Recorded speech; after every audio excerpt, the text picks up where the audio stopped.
Hello mga kabro, mapagpalang araw sa ating lahat. Pagkatapos ng lindol, pumunta kami dito sa lugar nila ni Mylene. Kung naalala po nyo sa ating vlog, kung napagawa natin ng bahay.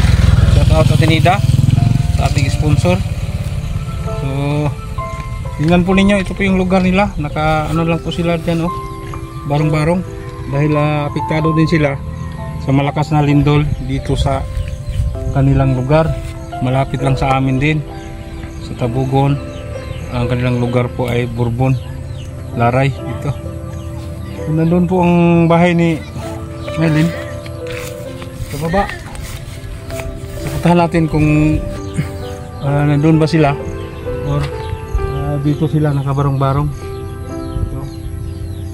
So yan, samahan niyo ako. So yan, tingnan po natin. Yan, nakabarong-barong. Siguro lahat ng mga naninirahan dito ay dito po sila nag-evacuate. Ano lang, barong-barong. So ito yung sinagawa nating bahay. Siguro nasa mga isang buwan na mahigit. Maraming salamat at Tinida sa ating service. Ayo. Ciao po. Ciao po. Mylene.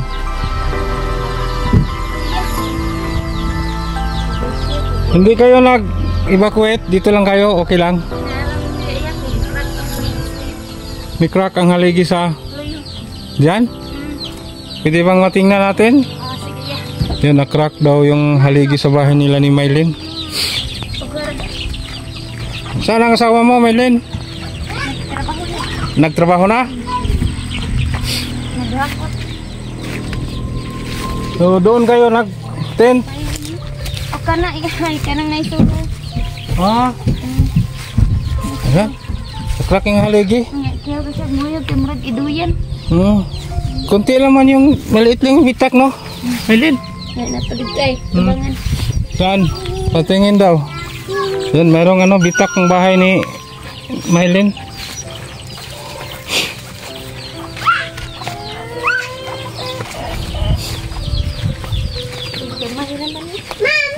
Asa? Saan?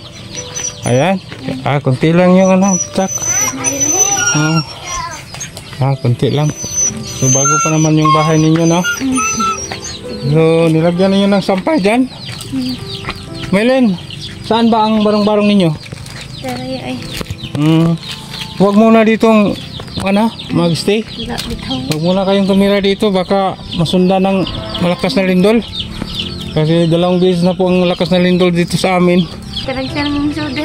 Minsan lang kayo pumasok, no? Kasi palagi pa rin ang aftershock, no? Madalas pa rin ang aftershock dito, mga kabro. Buti na lang, maliit lang yung pinsala sa bahay ni Mylene. May lang po, maliit na bitak. So huwag muna silang tumira dito kasi delikado, patuloy pa rin ang aftershock dito sa amin. So ang asawa mo nandun, bumalik sa trabaho. Anong trabaho niya, Mylene? Yung e-bike? Hindi, naghakot sa kuan kanang kahoy. Sa kahoy? Hindi siya maligsilad o buhanong ba. May napansin ako sa iyo, buntis ka, Mylene? Ha? Ba't hindi ka nagsabi sa amin noon? Kuan pa mga po na bawaan niya ay kay katong nagsige pa tag-vlog kay nagsige pa bay kog kuan na to kanang ispat pa. Ispat na dugo. Then ato na ko na bawaan na kanang kuan na ko kayon sa kanang baho. Ano ko kayon sa kanang kaon. Nagdilihi kayo? Tama na yung tatlo, ha? Hindi mahirap ang buhay. Doon tayo, tingnan natin yung mo doon, barong-barong. Doon po sila pansamantalang nakatira, mga bro. Ang mag-ina, si Mylene, kasi wala dito yung asawa niya nasa trabaho. Nabigyan ba kayo ng ayuda dito, Mylene? Nakatanggap kayo ng ayuda galing sa ibang lugar? Madami na kayong naipon? Ha? Upay na? Mas safe dito, mga kabro. Kasi nasa malawak na bakante po. Saan? Melen? Ito yung ano nila, oh. Barong-barong. So maraming nakatin dito na barong-barong. So anong naramdaman ninyo sa Lindol, Mylene? Sobrang lakas ba dito? Sige ay, samutnag ka ng aftershock na ba?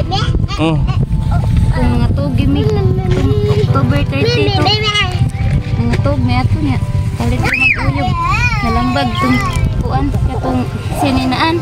Wala bang nasaktan sa pamilya mo, Mylene? Ha? Kapit ni siya madakdakan sa kuan. Sa katong drawer? Nya, kanang among galon kay istagak, nabuak ng takog. Napakalakas talaga, no?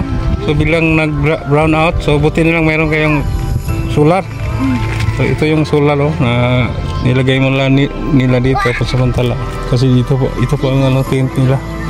So kumusta kayo dito? Okay naman yung tent niyo, no? Mayroon naman trapal, no? So bigay ito. Ha? Tagaan may trapan. Naghana niyo rin, no? Ang dami po nila dito, oh.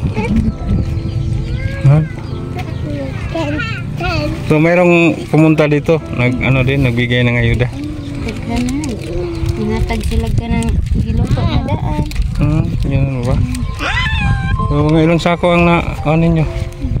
Na inyong natigom, pila ka sako pugas? Kuan.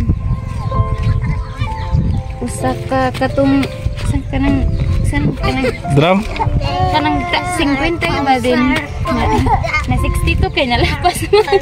Nya, atong iatag ng mga sinako yan napuno ko.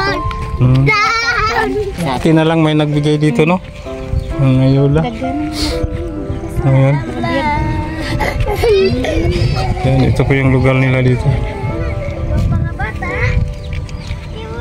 So Mylene, bumisita po ako sa inyo dahil nag-alala po si Ate Nida. Sabi niya, bisitahin ko raw kayo. Kamustahin? Kasi apektado din kayo sa Lindol, no? So yan, meron kami dala. Bro, nakausap natin sa si Mylene, no? So si Mylene pala ay buntis. So nung mga unang vlog natin sa kanya po ay sabi niya hindi daw siya buntis.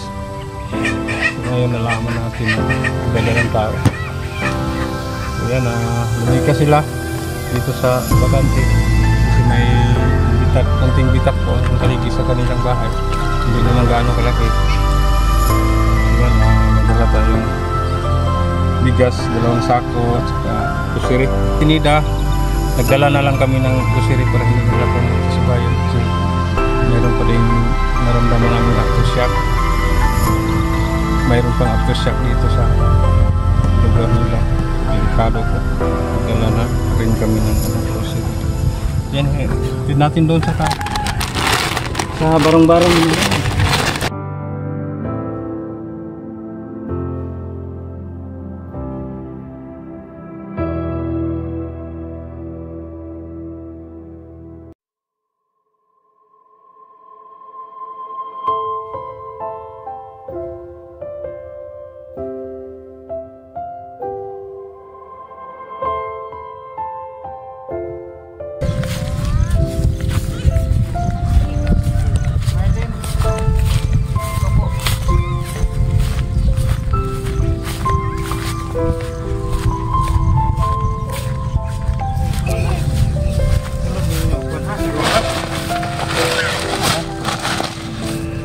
Meron pa.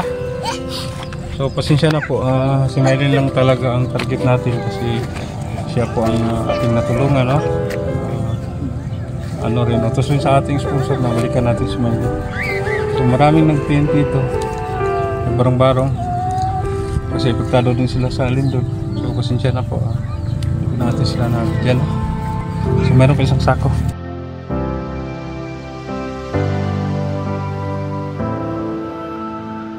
Ito Mylene, ha? Yan ang sako. Galing pa rin ito ni Tinida. May gusto rin sa halos dito. Mylene. So, yan bukod pa sa ating groceries. Meron pa may bigay sa inyo na nasa? Okay?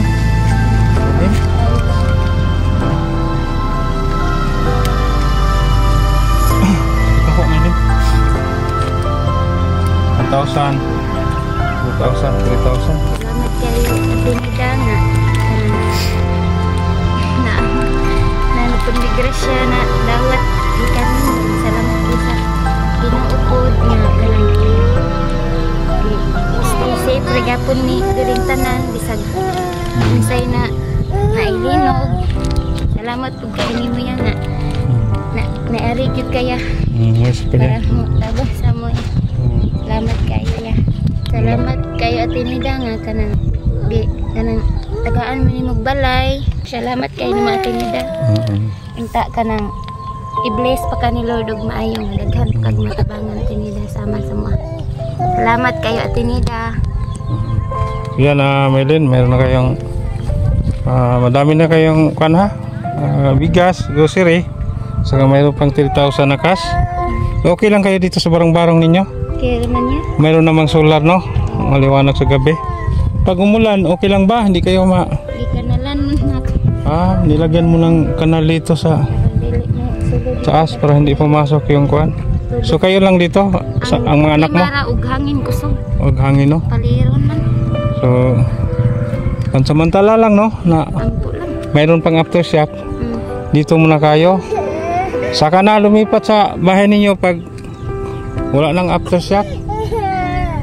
Kasi ngayon delikado pa po na magstay tayo sa bahay natin, lalo na kung concrete yung bahay, no? Delikado. So, yan, buti na lang may nagbigay dito ng mga trapal. So, Maylin, matanong ilang buwan na yung tiyan mo? Dinadala mo? 6 months na?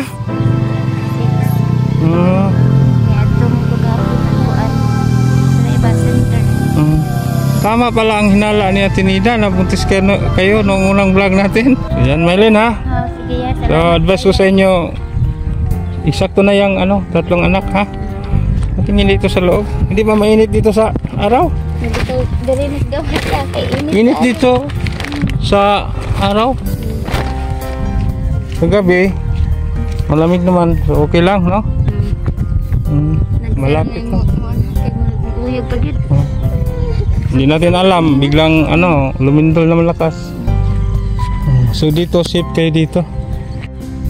Yan po, maraming salamat Atenida sa ating Chris sa tulong natin kay Maylin.